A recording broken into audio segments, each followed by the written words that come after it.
It's the final word daily here at Galle. Adam Collins and Geoff Lemon. It's a second test match between Sri Lanka and Australia, and we are here because of Advanced Hair Studio and the support they provide the show. Advanced Hair Studio, the world leaders in hair restoration. Geoff, take it away. 30 seconds. The clock starts now. What happened? David Warner got bowled by a good one early, out for 5. Usman Khawaja looked pretty good for a while, 37, and then the off-spinner snuck one past that hit his off stump, and then it was a Smith and Labuschagne partnership. They went big, 134. Marnus got to 100, got stumped. Smith didn't get to 100 until after tea, but eventually he did. It's been quite a while, but he got there in the end. Head and green went quickly and cheaply. Maxi would never. And then it was Alex Carey at the end of the day, reverse sweeping and sweeping as he does. They're 5 for 298. A very chilled day of Test cricket, even though Australia made 298 and lost a couple of wickets at inconvenient times. But I think on the basis that Labuschagne and Smith, when they're playing well, as we always say, they can just suck the oxygen out of an opposing team's bowling attack, and that's what they both did. You mentioned the partnership of 134. It's been a pretty long time since the two of them combined for bulk runs. It's probably more a Labuschagne-Warner thing that we've become conditioned to through the last couple of home summers. But the two of them together, we see how much they practice together. I was watching them net together the other day. They probably shower together. We saw their wacky Christmas photos together. Yeah. Remember those with the foam reindeer things and some big glasses and stuff. Obviously, we're overdoing it, but the point, of course, is that they're great mates. Their parents are away. They found some orange soft drink, under the house that had been stored away for a rainy day. They drank it all. And they both raised their bat for centuries. In the case of Marnus, it's his first 100 away from home, which I think is significant, especially given that it's in Asia in conditions like this, which will be presumably similar to what they get in India next year. As for Smith, such a long time waiting, his 28th test ton, pulling even again with Joe Root, 14th away from home. He's always been super consistent, Smith, with that home-away ratio. He's second against Sri Lanka. We belong together, and you and me forever and ever. No matter where you are, you're my guiding star. With you each day. That has always been his thing. He's always been a Summer Bay resident in that sense. But it's been quite a while. And you say 18 months since the last one, but then it was also, a year or so, 18 months before the one before that. He's had bugger all since 2019, basically. He had one Test 100 since he was a mensch, since he was a giant, since he returned from his ban in 2019 and had the crazy Ashes series that he had, the twin tons, the double, the hit in the head and the 774, the 3-0 series. Yeah, exactly. Making 92 when he shouldn't have been out there because he was medically unfit and couldn't see his own hands in front of his face. All of that stuff. After that, 100 in Sydney against India, and that was it. And he got close a couple of times. He had the 93 in Adelaide. He had the 90 in Pakistan in the second test there in Karachi. But, it just hadn't happened. He hadn't got there. He had good 50s. He had times when it seemed likely, and it just kept not happening. And you're like, how is that the case when he was the freak run machine who never didn't make 100? Well, it wasn't so much that he was the run machine. He was the ton machine. You go back to 2013, August 2013. From there through until, I suppose it was September 2019. So a 6-year period. He scored 26 of his 28 Test hundreds. He was, I think only once or twice he got to 70 and didn't convert. The opposite's been true. It was two, wasn't it? Right. So 71. 71, okay. Twice that he went past 71 and didn't get 100 in that period. Right, and he was averaging 70-odd through that stretch as well. But he's been mortal since then. He averaged 31 against England through the home summer. Did well against Pakistan, as you point out, some important contributions building foundations, but that was clearly a weight on his shoulders that he'd gone away from being Steve Smith the dominator to Steve Smith the contributor. And today he was chanceless. He batted with authority from the get-go. Steve Smith, the editor-at-large. Yes. When someone they haven't quite quit, but they're sort of dabbling. They're kind of sending in a piece now and then, and they kind of want to keep you on the byline page. Editor-at-large. Yeah, not running the paper anymore, but sort of still an important presence in the dressing room. Still the vice-captain, still batting number 4 for Australia, right? He's still got to roll the play, but maybe not the same kind of pressure as when he was captain or when he returned in 2019 and so much rested on his shoulders. But to do it like that, even the shot that he played to get to 100, it was reminiscent of so many Steve Smith hundreds, a glorious cover drive to reach that mark. Remember when Smith was a youngster and people questioned whether he could play the cover drive because of the odd way he holds the bat with his hand turned around mid-wicket? Well, that's never really been an issue. It's been something that we've it's not been an issue full stop, but it's a reminder of over his journey, his unorthodox technique has brought a lot of criticism, but it's been bloody effective. It does seem impossible when you watch him do it. He played one earlier in the innings today where the ball's kind of in here and he has to twist his wrists inside out to be able to strike the shot, and he still strikes it cleanly for four through cover. Yeah, it's like I haven't seen a disembodied wrist like that since Murley was running about the joint. You know, the guy could literally bend his entire hand 360 degrees around. I mean, that's the kind of, you know, El Frico Jointo stuff that we've got going on with Spud Smith at the moment. So, and he looked invincible today. He was chanceless. You know, if previously he was Mortal, today he was Mortal Kombat. He was like, no one could touch him. Marnus was Mortal. Marnus, I mean, Dick Weller missed 2 stumpings. Marnus a bad one when he was 20 odd and he goes on to make 100. The one off green didn't cost him in the end, but Dick Weller's been awful with the gloves behind the stumps. Smith didn't give a chance. Smith just did Smith. He just knocked it around, accumulated, hit the odd boundary, attacked the odd ball, attacked one early. He often does that these days. He comes out and dances and clubs one over mid-wicket as if just to say, I can do that. Don't you think I can't do it? I'll do it. And then just doesn't do it. Well, that'd be my criticism of Dimut Karunaratne, the home captain. As soon as Smith did that, he immediately put a Band-Aid out there on the mid-wicket boundary as if to suggest, like, oh, we're expecting Smith to try and be Johnny Bairstow. Yeah, popped Bob Geldof out there on the Johnny Bairstow. But that wasn't the case. And sillier was the fact that they kept the deep mid-wicket for Marnus, who hadn't played a shot in that direction with the exception of one sweep. They wanted Marnus to sweep, and suddenly they're like, oh, well, we'll let you two milk it through the onside. So I think Karunaratne, at an important stage when he should have been trying to put pressure on the new man Smith, let him get to 20-odd without being under too much duress. So I think that was where they had their most important lapse of the day. They did fight back hard. The first hour after tea, Sri Lanka pick up 2 wickets. They had the run rate at about 2.5 and over through that stretch of time. But a pretty important partnership, I think, that's building between Smith and Carey. They've put on 46. Carey helped Smith to 100 just when he kind of dawdled through the 80s, got him to the 90s. He rushed through the 90s, reached 3 figures. Of course, more work to do tomorrow, but 5 for 298 on a pitch that's far more forgiving than last week, as Labuschagne pointed out in his press conference, Geoff. Yeah, well, and what I thought was most interesting in the press conference was when he was asked what could you do on this pitch that you couldn't do before in the previous test, and he said play a forward defence. He's like, a forward defence was too risky on that other one, because if you're coming forward to it and a ball pops up or spins sharply, then you get an edge, you get into your body, you're likely to get caught in close, that kind of thing. So you actually had to play more aggressively, you know, as we kept noting that was an approach they might take. Whereas today they were able to defend. They were able to defend from the crease sometimes. They came down the wicket occasionally. You know, that was part of a plan, and that Marnus wasn't even that angry that he got out stumped, because he's like, that was the game plan. You know, like, I happened to get a ball that spun freakishly big and bounced, and like, I can wear that. I'm happy with that, because it wasn't me going against what I was supposed to be doing.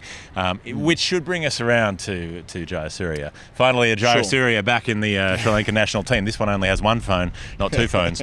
But it was good to see a Jayasuriya out there. I mean, this Sri Lankan team, the kind of stuff that they've had to deal with. If this were the Australian team, we'd be writing endless think pieces about how resilient and brave they are for dealing with the discombobulation, not just in their home country, but, you know, 4 squad members getting COVIDed out, all the ones they've had replaced in. There were 4 changes from the previous game, mostly for COVID stuff, for positive tests and all the rest of it. And they had 3 players on debut in there, and they had to come out and bowl. Yeah, and they had to throw the ball to Ramesh Mendez to bowl the entirety of the first session. That's very unusual at the best of times, let alone in the first session of a test match with a finger spinner. He did get, you talk about defending from the crease, he got Khawaja with a nice little setup where he pushed him back, drew him forward, then had one spin more sharply and take the off stump. And bowled was also the result for David Warner, who got a beauty early on from Rajitha. Broad-esque beauty from wide of the crease, straightened up and hit off stump. So you might look at Warner and say, oh, well, he failed. Well, that ball's getting most players out most days. No concerns there. Warner had to play for the line coming in and got done by the movement away. Khawaja played across his delivery, and, you know, I thought he played I thought it was more his error than the fact that it was, you know, it wasn't a stunner of a ball, but it was good enough to hit off stump. Yeah, well, fair enough. But, you know, it comes to Sri Lanka's attack. They only used 4 bowlers today. Also, just respect to Usman Blast from the past, getting bowled by an off-spinner around the wicket at Galle. You know, this is where he did it twice in a day in 2016. And a wink to history. Although, again, that was a ball that did spin sharply and was set up well. But Khawaja making 37. Jayasuriya, you mentioned his 3 wickets on test debut. Yeah, they only used 4 bowlers. Remember last week they had 4 spinners. Dan and Jaya De Silva was at their disposal. They didn't use the new Mendes. Who is 2 spinners. So they actually had 6 today, or 5. And they didn't use him at all, which I ponder whether they'll look back at that and think, well, we had a shot of Fernando who's got plenty of test experience in the 11 from last week. Had a pretty reasonable couple of years as a test player. They've gone with extra versatility at 6 to effectively replace Dan and Jaya De Silva, who's got COVID, and they've not used him at all. And double Mendes is good with the bat. I mean, he's not a huge sample size. He's played 23 first-class games. Average 60, though. Averaging 60 plus. He's made 6 tons. He was a top run scorer in the domestic season last time around. He's there as a bat. He's not there to bowl, but he can bowl if called upon. Yeah, my thinking was more that Ashada Fernando was already in the squad, totally. And my logic was, well, why would you make that kind of change unless you're going to use the guys bowling? And they didn't. My logic was, why not bring on a guy who can go left arm, right arm, and just get in someone's head and try to disrupt the rhythm of a Steve Smith. Especially someone like Steve Smith. Yeah, I was thinking that with Smith. Imagine how that would freak up Smith, who likes to step away and clear his mind between each ball. What if he doesn't know whether he's going to bowl left arm or right arm, with the umpire having to change the direction before each? That would take. I think that would be a challenge for Smith, that kind of personality. Steve Smith comes home and he realises the salt and the pepper shakers are the other way around to normal. Like, he wouldn't sleep that night. Like, he'd never had a crash. He's not going to deal with sudden disruptions to routine very well. No, I think that's reasonable to say. And then, I think Mendes, who was really good last week taking 4 for, he struggled, especially when inexplicably he started coming from the forward end, which doesn't help off spin at all. Like, there were just little bits through the day which felt like they were trying to be too smart by half, maybe at selection, certainly in the way they set the field, and that's why they haven't been able to reach parity by the close. 5 for 298, Australia comfortably ahead in this test match. In terms of the other spinner that was used, Jai come back to Jai sorry. Okay. Left arm orthodox, round the wicket, tall, big bushy beard, over after over, pretty much bowled all day from the fort after the seamer Rajitha finished up. There's a bit there with him because he beat both edges of the bat for wickets today. He got the ball going both ways. Was unlucky not to get a couple more, and he was able to undo Cameron Green quite quickly, and that's admirable given how well Green played last week for his 77. Yeah, but Tikshana had a role to play in that as well. So Mahesh Tikshana is your classic Ajanta Mendes kind of mystery spinner. So he bowls off spin, but then he has the carom ball that he flicks out, and what that does is go the other way. And he didn't pull it out for a while, but he did start to pull it out later in the innings. And he bowled a couple of those to Green, and he got Green unsure about, I don't know if I'm sweeping, I don't know if I'm taking this on. Yeah, there was the chance missed, and that sort of got in Green's head, and then he placed the sweep shot against Jayasuriya, and it just hit him in line. Umpire's call on whether it was hitting in line. So, I saw it live and thought just outside they're not going to give it, and they did, and because they did, the orange light meant stayed out. Yeah, Kumar Dharmasena if it's on the edge, it's an out for him. I like that. I don't mind Keep the game moving. But that's certainly the prevailing view with him over the journey. He gets a lot of umpires' calls that are yellow on one of the 3 metric. When he catches a flight, he's always just pressing the attendant button. He's always just like, bing, bing, bing. They're like, what? We've come here like 6 times. He's like, nothing, I just enjoy doing it. The one thing I say about Chuchana is that he only bowled 15 overs today. Again, he hasn't played a first-class game in nearly 4 years. Dude, only played 3 of them. He played 3 of them in 2018. And that's his entire first-class record. And I wonder that's why they didn't trust him to bowl more. So, there are a few sort of bits and bobs today that we question. He's banned from playing first-class cricket by the Army. I mean... Yes, he plays first-class cricket for them, doesn't he? For the Army. This gets weird in Sri Lanka. Ajanta Mendes was an Army guy as well. They have a first-class team. I mean, who knew? It's an interesting place. On that note, maybe we should go to the Final Word Hall of Fame. The Final Word Hall of Fame is brought to you by the Advanced Hair Studio, the world leaders in hair restoration. Because you know us, or you know someone who knows us, or someone who knows us, 15% discount, advancedhairstudio.com/final word. That website's down the bottom of the page on YouTube. You can click it in the top right corner. It'll probably be flashing up right now.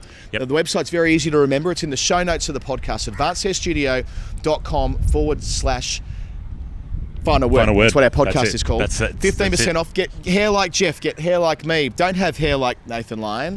Go the other way. If you want. And if you have got hair like Nathan Lyon, why not? It can change your life. 100% guarantee on their service. They've been in operation for over 30 years. One of the most iconic cricket brands partnering with us on the Final Word, and we couldn't be happier about it. 15% discount. Jump on the website now. I'm going to start with an anti-Hall of Fame. Oh, yeah? Okay. which is when we are revolted by something. Okay. And I am by the fact that there were no fans on the fort today. Andrew Fidel-Fernando, our colleague from Cricinfo and on SEN Test Cricket, wrote another story about this today. The line that we were hearing out of the police last week, that it was because the Australian batters didn't want the fans in the bowlers' eye line, was repudiated as rubbish by the Australian camp between Test matches. Fidel went over there at the lunch break today. The reason they're not allowed up there is they don't want people discharging their democratic right, which is a peaceful protest. They don't want people up there protesting, and that is absurd. One of the great joys of being at this great ground is that people are up on top of the fort. That is part of the tourism around Galle and watching cricket here, is sitting on the fort and watching the cricket, and that's been denied for patrons twice now for pretty dodgy reasons. And I mean, sure, by the very fact that we're even talking about this is probably not a great thing in terms of us trying to get out of the country later in the week, but you know what, this is absurd. We've been close quarters in Sri Lanka for a couple of weeks now. There's clearly a lot wrong here, and it's incumbent upon us to point it out when it's going on, and what's going on at the fort is a small microcosm of the broader problem. Well, there are protesters outside the gate, not disrupting the game, but they're just there where they can't be seen on TV. But what the Army's worried about is being up here where they can be seen on TV. No, just keep the cameras away from them. Yeah, no worries. All optics. Very healthy, very normal. Hall of Fame for something that was good today. Yes. The 90th over of today's play began being bowled at 4:58 p.m. They got the overs in the allotted time. Something I do not remember ever seeing. Maybe once. Maybe there was one time. Really close at Edgbaston last year. New Zealand, good little boys that they are, finished their overs at like 6:06, and we were like, wow, this really is something. But to get them in, I mean, I know they bowled a lot of spin today. The seamer only bowled, he bowled 19 of them, in fairness. He bowled a good few. I've been critical of Karuna Ratner on the podcast today. Well played for getting through his overs, and finishing at 5:01. Pool party. Head on back to the hotel for a pool party. I've got.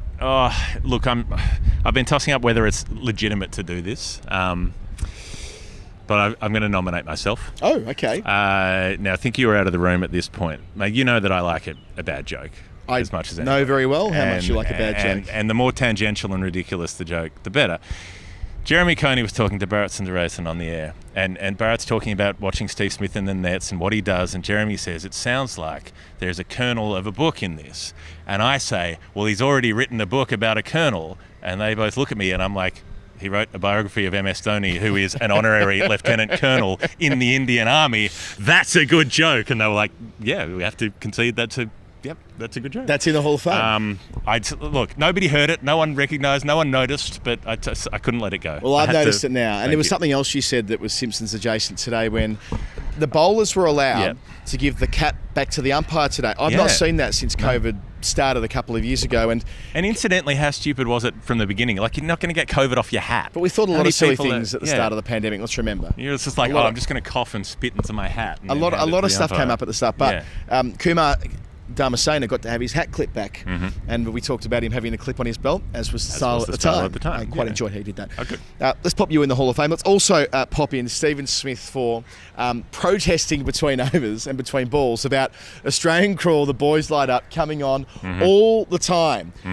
Yes, they've had Chisel playing a lot too. Yes, they're trying to, I suppose, make us feel at home. But Steve Smith's got the authority to say, this is ridiculous, please stop it. I think they kept playing music between, they were playing it between the overs, but then there was one over where they kept it playing, and he played, it was one of the spinners bowling, and he got an outside edge off his stumps that nearly snuck through and bowled him, and the music was still playing, and he was like, he started doing these ones. Imagine he started doing Usman Khawajas as he came down the pitch, like as in what he did to Usman, doing the big hands out thing, doing this again, not with the dirt down the front, but he was not happy, and I was like, A, it's a stone cold banger, but B, probably shouldn't be thinking about the music, but C, you probably shouldn't be having the DJ blast tunes at the test match. Imagine what he would have done to the cricket ground DJ had he been dismissed by that ball. He probably would have taken the bat to him.